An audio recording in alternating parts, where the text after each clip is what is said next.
Welcome to MCGM virtual training centre Dadar. मैं हूं Jayaprakash are Mishra. आज हम लोग कक्षा 10वीं विज्ञान भाग 1 के बारे में सीखने वाले हैं, जिसको हम साइंस एंड टेक्नोलॉजी बोलते हैं। बच्चों, हम लोगों ने कक्षा 9वीं में आप जो करंट देख रहे हैं तार में से फ्लो हो रही है, इसके बारे में हम लोगों ने जानकारी लिया था। आज का जो अपना टॉपिक होगा effects of electric current. Effects of electric current, विद्युत धारा के प्रभाव। इफेक्ट्स ऑफ इलेक्ट्रिक करंट, विद्युत धारा के प्रभाव। इस पाठ में इफेक्ट ऑफ इलेक्ट्रिक करंट में हम लोग क्या क्या सीखने वाले हैं, उसके बारे में देख लेते हैं। आप जैसा चित्र में देख रहे हैं, सर्किट पूरा हो जाता है तो बल्ब क्या होता है, जलने लगता है। जैसे सर्किट कट ऑफ हो जाता है, बल्ब जलना बंद हो जाता है। तो धारा देखिए प्लस से माइनस की ओर जाती है और इसके इलेक्ट्रॉन क्या होते हैं, माइनस से प्लस की ओर जाते हैं।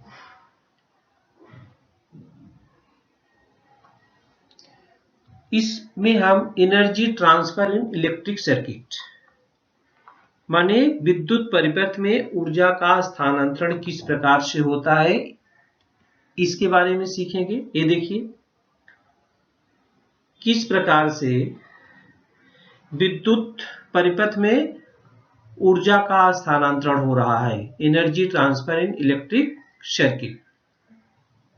देखिए धारा प्लस से माइनस की ओर बहती है और इलेक्ट्रॉन माइनस से प्लस की ओर बहते हैं।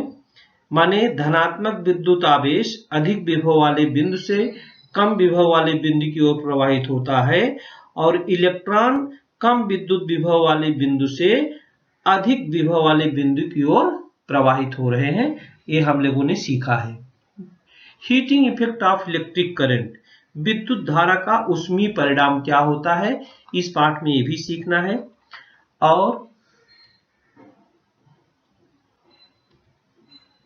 Magnetic effect of electric current, तो विद्युत धारा का चुंबकीय परिणाम। ये तो अपने पाठ में है कि विद्युत धारा के प्रभाव में किसके किसके बारे में जानकारी करेंगे। आज हम इस वीडियो में आपको energy transfer in electric circuit और heating effect of electric current, मनी मीन्स विद्युत परिपथ में ऊर्जा का स्थानांतरण कैसे होता है और विद्युत धारा का ऊष्मीय परिणाम क्या है, इसके बारे में हम चर्चा करेंगे। तो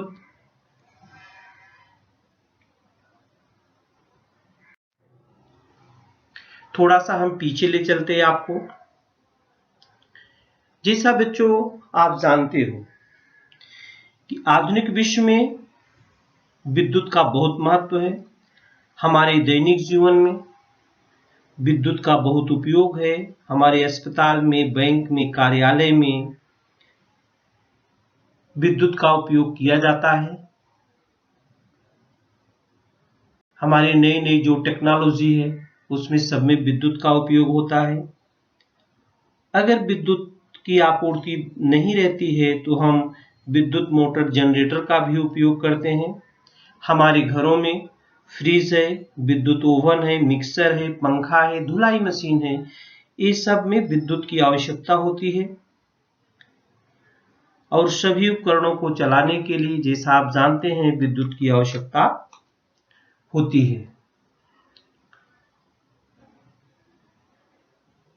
तो विद्युत की निर्मित की जाती है,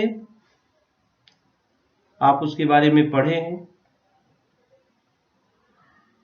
और निर्मित करके वो तार के माध्यम के द्वारा हमारे घरों तक भेजी जाती है। तो बच्चों यहाँ सबसे पहला है कि हम किस आधार पर निश्चित करते हैं कि पदार्थ विद्युत का सुचालक है या कुचालक है। How do we decide that a given material is a good conductor of electricity और इज एन इंसुलेटर। किस आधार पर हम करते हैं? तो बच्चों, जिन पदार्थों की प्रतिरोधकता बहुत कम होती है उनको हम चालक कहते हैं। मैंने इनमें से सरलता पूर्वक विद्युत धारा प्रवाहित हो सकती है। जिनमें से सरलता पूर्वक विद्युत धारा प्रवाहित हो सकती है उनको हम चालक कहते हैं।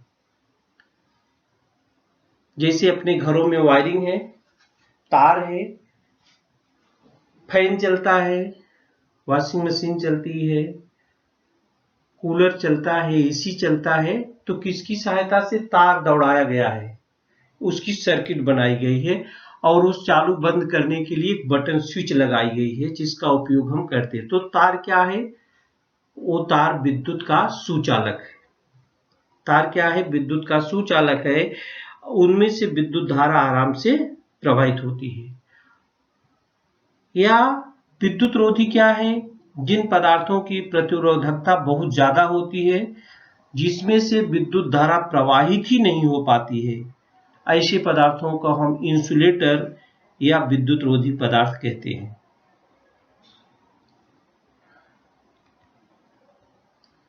देखिए यहाँ पर, अब यहाँ पर आप चित्र देख रहे हैं, इसमें से करंट प्रवाहित हो रही है। यहाँ लगा है फाइन सिरेमिक। तो फाइन सिरेमिक लगे के कारण सर्किट पूरी तो हो रही है लेकिन बल्ब जल नहीं रहा है। बल्ब क्या रहा है? जल नहीं रहा है। इसका मतलब ये फाइन सिरेमिक्स क्या है? ये बैड कंडक्टर है, मतलब सर्किट को पूरा नहीं हो सकता है। एक क्या है? इंसुलेटिंग सिरेमिक्स, माने ये विद्युत रोधी है। दूसरे में आप देख रहे हैं यहाँ पर जो मेटल है, मेटल का उपयोग किया जा रहा है। ये मेटल का उपयोग है, कनेक्शन कर रहा है तो बल्ब क्या हो रहा है? जल रहा है। तो कहने का मतलब, जिनसे विद्युत धारा आसानी से प्रवाहित हो जाती है उसको हम गुड कंडक्टर ऑफ इलेक्ट्रिसिटी बोलते हैं, और जिनमें से विद्युत धारा प्रवाहित होती ही नहीं है उसको हम बैड कंडक्टर या इंसुलेटर बोलते हैं।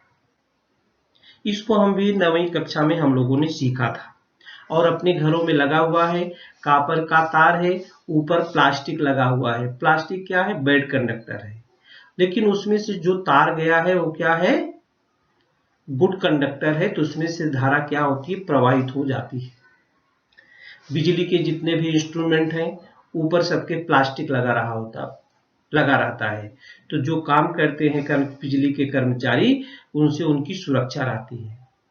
आप अपने घरों में जब भी काम करते हैं तो प्लास्टिक के स्टूल पर खड़े हो सकते हैं, लकड़ी के स्टूल पर खड़े होकर काम कर सकते हैं, प्लास्टिक का चप्पल पहनते हैं।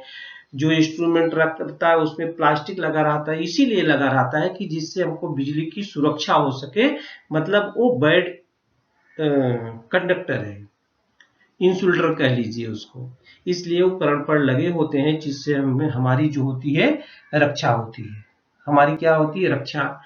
अब किसमें किसमें से गुड कंडक्टर क्या क्या है? जैसे सिल्वर है, कॉपर है, गोल्ड है, एल्युमिनियम है, ये सब गुड सिल्वर है बच्चों, माने गुड कंडक्टर है इलेक्ट्रिसिटी के। इसमें से इलेक्ट्रिसिटी आराम से प्रवाहित हो सकती है। इसमें से इलेक्ट्रिसिटी क्या है? हमारी जो बॉडी है, ह्यूमन बॉडी में भी इलेक्ट्रिसिटी प्रवाहित होती है। कभी कभी हमको ये झटका मारती है, हम बिजली छू देते हैं, हमको झटका मार देती, कभी कभी हमारी मृत्यु भी हो सकती है, क्योंकि हमारी बॉडी भी गुड कंडक्टर ऑफ इलेक्ट्रिसिटी है। यहाँ पर देखिए, स्टील है गुड कंडक्टर, वुड है इंसुलेटर, कॉपर है गुड कंडक्टर। देखिए यहाँ से बिजली जल जा रही है, जिससे जिससे जल जा रही है। ग्लास भी है, स्टील गुड कंडक्टर है, वुड लकड़ी बैड कंडक्टर है, कॉपर भी गुड कंडक्टर है, ग्लास बैड कंडक्टर है या इंसुलेटर कह लीजिए। तो जिससे जिससे सर्किट पूरा होता है, बल्ब में विद्युत की सप्लाई हो रही है, तो वो गुड कंडक्टर है। जिनसे जिनसे सप्लाई नहीं हो पाती है बच्चों, वो बैड कंडक्टर है। ये देखिए कैसे बिजली सप्लाई होती है। आप देखिए इसमें चित्र में, यहाँ पर बैटरी है, ये जो धारा करंट, ये देखिए करंट, ये करंट है, करंट सप्लाई होती है। यहाँ ये प्लस है ऊपर और ये है माइनस, ये बैटरी है जिसको सेल बोलते हैं। सेल अकेला रहता है तो सेल बोलते हैं, जब उसको कई सेलों को जोड़ दिया जाता है उसको बैटरी बोलते हैं बच्चों। तो एक करंट जो होता है प्लस से माइनस की तरफ दौड़ती है, और जो इलेक्ट्रॉन होते हैं माना जो धनावेशित विद्युत आवेश होता है अधिक विभव की ओर से कम विभव की ओर प्रवाहित होता है। लेकिन इलेक्ट्रॉन क्या होते हैं बच्चों, इलेक्ट्रॉन इसके उल्टे होते हैं, देखिए इधर से इधर बह रहे हैं, कम विभव की ओर से निम्न विभव की ओर से अधिक विभव की ओर इलेक्ट्रॉन जो होते हैं प्रवाहित होते हैं। माने इलेक्ट्रॉन उल्टा, धारा पॉजिटिव से निगेटिव, करंट जो होता है अपना पॉजिटिव से निगेटिव की तरफ जाता है, लेकिन इलेक्ट्रॉन कैसे दौड़ते हैं बच्चों, निगेटिव से पॉजिटिव की तरफ दौड़ते हैं। इसीलिए आपने देखा होगा आकाश में जब बिजली चमकती है तो कम विभव वाली बादलों से अधिक विभव वाला जमीन का विभव अधिक होता है, जमीन तक आने वाले इलेक्ट्रॉनों का प्रवाह इस प्रकार से होता है।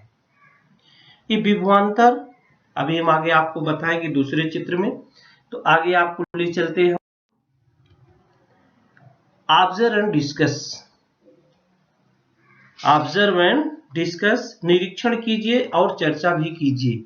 निरीक्षण और चर्चा कीजिए। ये सब बल्ब जल रहे हैं आपके घर में, झूमर जल रहा है आपके घर में, पंखा चल रहा है आपके घर में, इलेक्ट्रिक बिल है आपके घर में, ये सब बच्चों किससे चलते हैं, ये सब इलेक्ट्रिक से चलते हैं। घर में इलेक्ट्रिक नहीं रहती है तो ये लोग काम नहीं करते हैं, सब लोग जानते हो।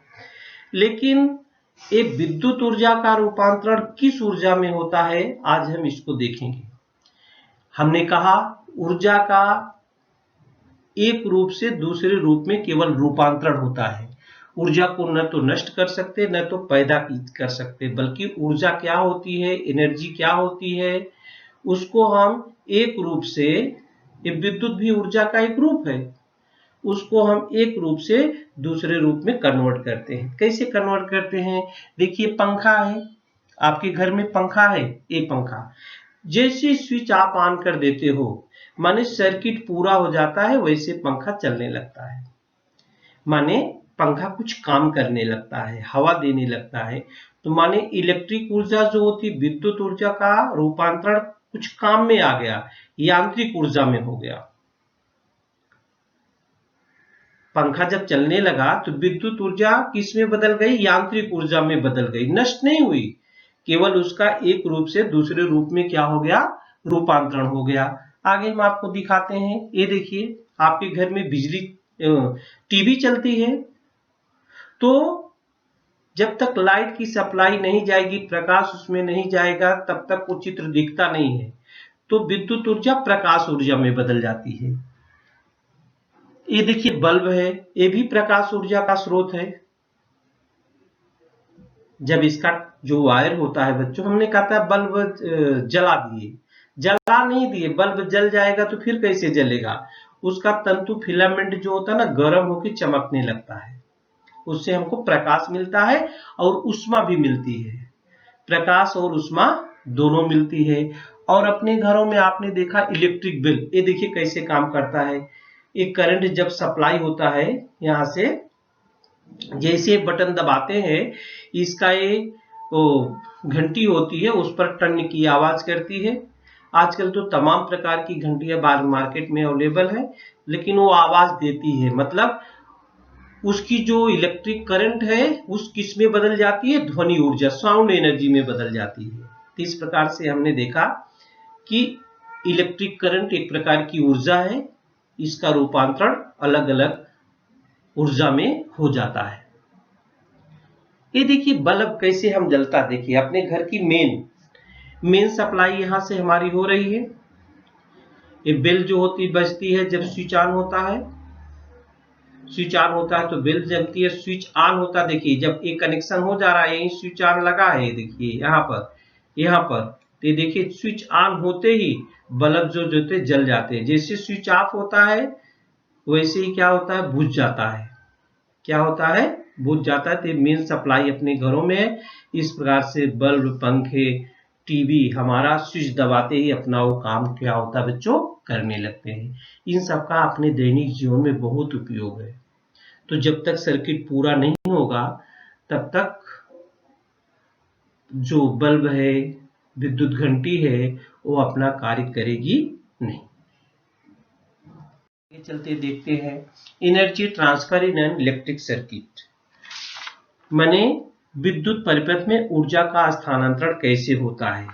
हम एक सर्किट के द्वारा आपको बताएंगे। देखिए, ये इलेक्ट्रॉन फ्लो आपको दिख रहा है। जब एक बैटरी सेल होती है, एक तो जब सेलों का समूह आता है तो उसको हम बैटरी बोलते हैं। यहाँ पर देखिए 2 सेल लगी हुई है, तो 2 सेल के समूह को हम बैटरी बोलते हैं। एक कनेक्शन हो जाता है, धारा हमारी प्लस से माइनस की तरफ इधर से प्रवाहित होती है और हमारे इलेक्ट्रॉन्स जो होते हैं बच्चों, ये माइनस से प्लस की ओर प्रवाहित होते हैं। इसके बारे में आपको जानकारी किया है।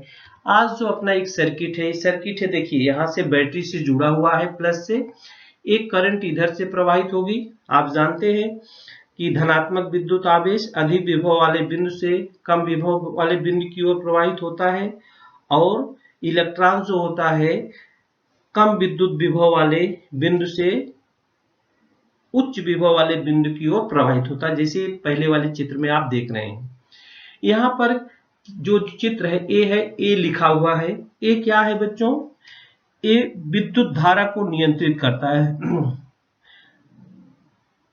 ये परिपथ की जो विद्युत धारा का मापन करते हैं, इसको अमीटर बोलते हैं और ये श्रेणी क्रम में जुड़ा होता है। देखिए इधर श्रेणी क्रम है, श्रेणी क्रम और समांतर क्रम आपने पढ़ा है। ये श्रेणी क्रम में जुड़ा है। ये परिपथ की विद्युत धारा का मापन करता है कि कितनी विद्युत धारा उसमें जा रही है। और यहाँ पर V है, ये इसको ए को अमीटर बोलते हैं, V को वोल्टामीटर बोलते हैं। ये विभवांतर का मापन करता है और इस श्रेणी क्रम में लगाया जाता है। और यहाँ पर R देख रहे हैं आप, R को से परिपथ में जाने वाली विद्युत धारा को नियंत्रित करता है। यह प्रतिरोध, रेजिस्टेंस जिसको बोलते हैं, परिपथ में जाने वाली विद्युत धारा को नियंत्रित करता है। R परिपथ में जाने वाली विद्युत धारा को क्या करता है? नियंत्रित करता है। तो बच्चों, इस परिपथ में बिंदु ए पर विभव बिंदु B के विभव की अपेक्षा अधिक है। ए का विभव B से क्या है? अधिक है। तो धारा देखिए अधिक विभव से कम विभव की ओर जाती है। और इलेक्ट्रॉन क्या होते हैं बच्चों? कम विभव से अधिक विभव की ओर जाते हैं। तो यहाँ पर जब आप धारा करंट जो होती है परिपथ को पूरा किया जाता है तो होता क्या है? यहाँ जो आवेश होता है, आवेश को Q से हम मानते हैं। आवेश को कैसे लिखते हैं? Q से, Q अक्षर से। तो विद्युत आवेश AB की ओर गया है, तो AB पर जाने वाला विद्युत आवेश क्या होता है? AB होता है।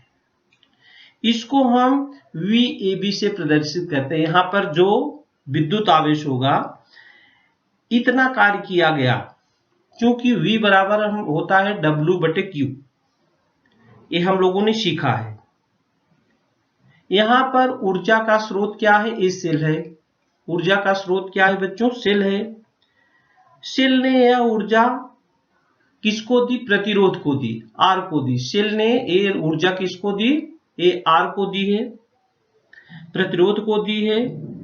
यहाँ पर Q विद्युत आवेश T समय में A से B की ओर गया है। A से किधर गया है? B की ओर गया है। यदि T समय में हुआ, A से B की ओर गया, कार्य हुआ है, अगर गया है धारा तो कार्य होगा। तो इसमें कितनी ऊर्जा विद्युत प्रतिरोध को दी गई? VABQ के बराबर दी गई। अब यह ऊर्जा विद्युत प्रतिरोध को मिलती है और उसका रूपांतरण किसमें होता है? ऊष्मीय ऊर्जा में होता है, जिससे ये विद्युत प्रतिरोध का जो तापमान होता है वो बढ़ता है। इस प्रकार से एनर्जी जो होती है इलेक्ट्रिक सर्किट में जो होती है ट्रांसफर होती है। और यहाँ पर ये अमीटर दिख रहा है, ए है क्या है, अमीटर। ए क्या है, अमीटर। ये परिपथ की विद्युत धारा का मापन करता है, इसको श्रेणी क्रम में जोड़ते हैं। वी क्या है, विभवांतर का मापन करता है और इसको किस में जोड़ते हैं, समांतर क्रम में जोड़ते हैं। आप देखते हैं धारा जो होता है प्लस से माइनस की तरफ बहती है, इलेक्ट्रॉन जो होते हैं माइनस से प्लस की ओर बहती है। तो विद्युत शक्ति की इकाई भी आप जानते हैं वाट होती है।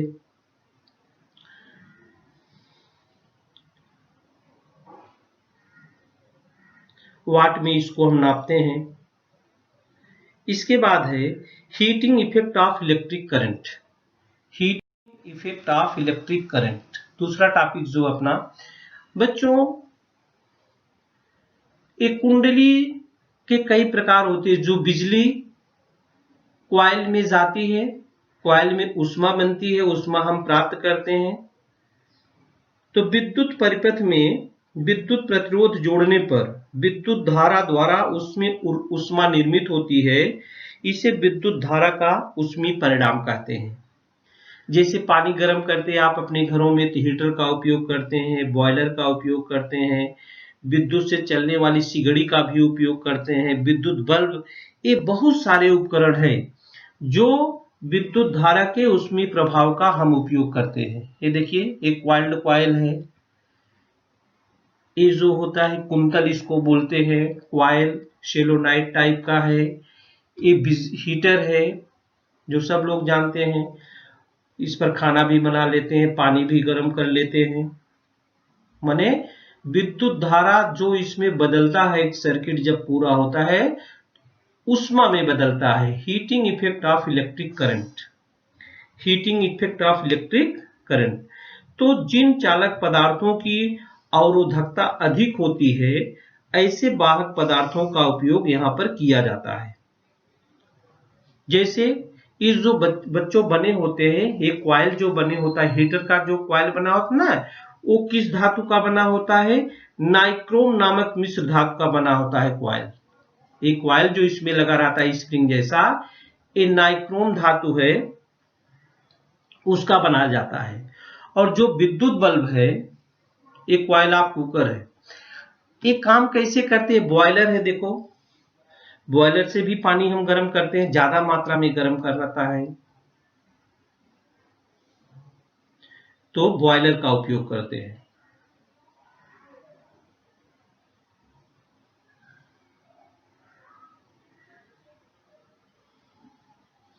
आपके घर में जो बल्ब होता है, जो उसमें फिलामेंट लगा होता है, आपने कभी सोचा है को विद्युत बल्ब में जो तार का उपयोग किया जाता है वो किस धातु का होता है,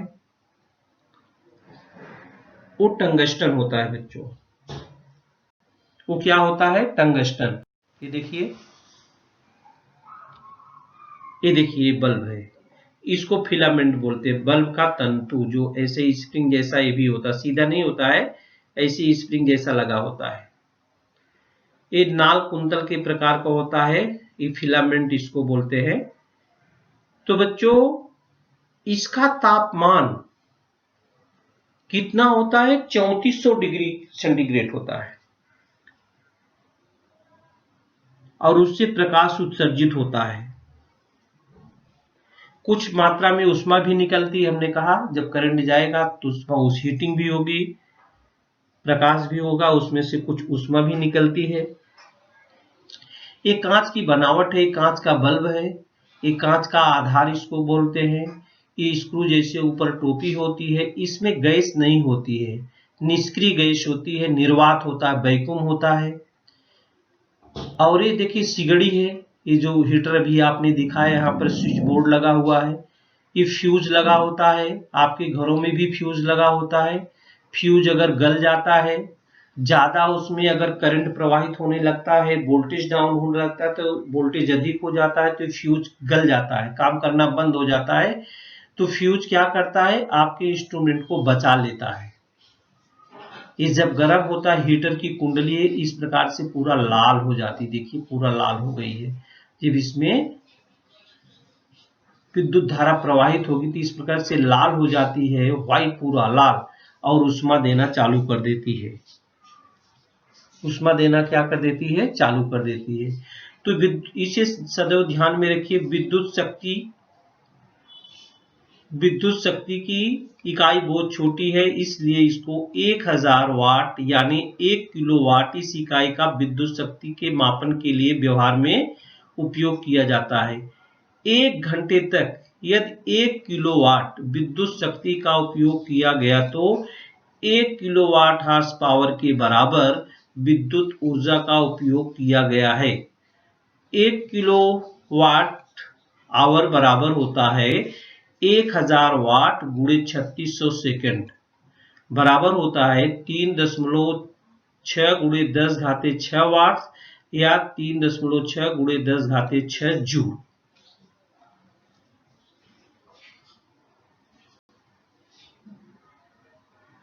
तो हमारे घरों में जो सप्लाई आती है, जहां से मेन सप्लाई आती है, वहां पर फ्यूज लगाए जाते हैं। क्या लगाए जाते हैं बच्चों? फ्यूज। ये तमाम प्रकार के फ्यूज है, डिफरेंट टाइप ऑफ फ्यूज हमारे घरों में यूज होते हैं, बहुत जगह यूज होते हैं। ये सब प्रकार है, ये फ्यूज के क्या है? प्रकार है। तो बच्चों जब अधिक वोल्टेज हमारे घरों में सप्लाई आती है तो हमारे जो टीवी है, हमारा हीटर है, हमारा वॉशिंग मशीन है, एसी है, वो जल सकते हैं, उस पर नुकसान हो सकता है। इसलिए ये जो इसका गलनांक, तार का जो वायर फ्यूज होता है उसका गलनांक होता है, माने उससे अधिक तापमान वो बर्दाश्त नहीं कर सकता है, तो वोल्टेज जब अधिक आएगी तो गल जाता है, माने कनेक्शन कट हो जाता है, आगे सप्लाई हो नहीं पाती, इसलिए हमारे जो इंस्ट्रूमेंट है वो बचे रहते हैं। तो आजकल जो हमारे घरों में जरा सा भी अगर कहीं डिस्टर्ब होता है तो फ्यूज क्या होता है? गिर जाता है।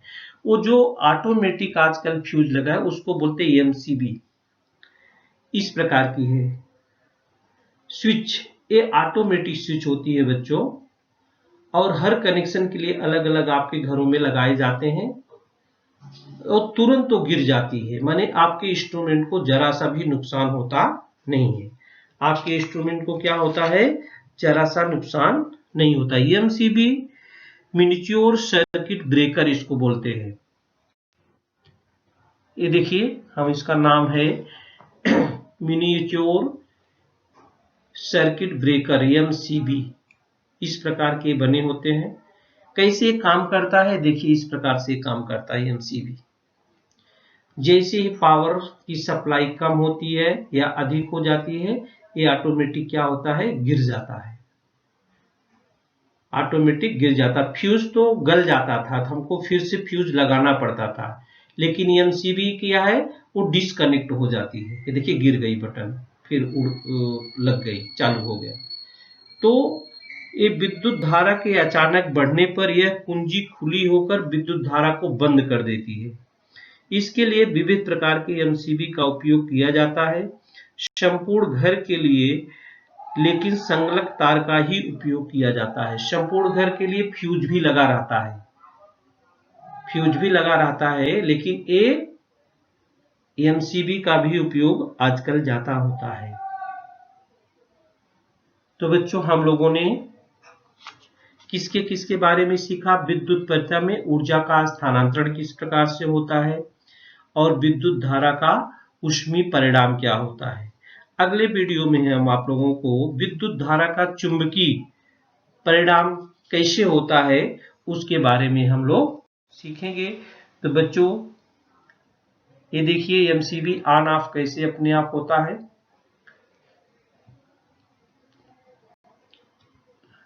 तो बच्चों, इस वीडियो में आज के लिए इतना ही। Thank you.